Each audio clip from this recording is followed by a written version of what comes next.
સુરતમાં ગુનાખોરી ડામવા હવે પોલીસ ડ્રોનનો ઉપયોગ કરશે। પોલીસે 20 ડ્રોન સાથે કોમ્બિંગ અને સર્ચ ઓપરેશન શરૂ કર્યું છે। તહેવારની સિઝનમાં ડ્રોનના ઉપયોગથી અસામાજિક તત્વો પર નજર રાખવામાં આવશે। ડીસીપી, એસીપી, પીઆઈ સહિતના અધિકારીઓ ડ્રોન ડ્રાઈવમાં જોડાયા। પોલીસ અધિકારીઓને ડ્રોનના ઉપયોગ અંગે માર્ગદર્શન આપવામાં આવ્યું।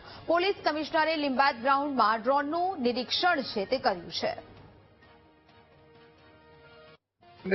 આ ડ્રોનનો ઉપયોગ કરીને અમે લોકો चाहे क्राउड मैनेजमेंट करवाना, ट्रैफिक मैनेजमेंट करवाना અને સાથોસાથ જો અમારા ગુનાહિત પ્રવૃત્તિ કરતા લોકો એવા વિસ્તારો છે એના ચારો બાજુથી ડ્રોનના નજરમાં રાખીને અમે લોકો જો સર્ચ કોમ્બિંગ અને સર્ચ ઓપરેશન કરવાના છીએ।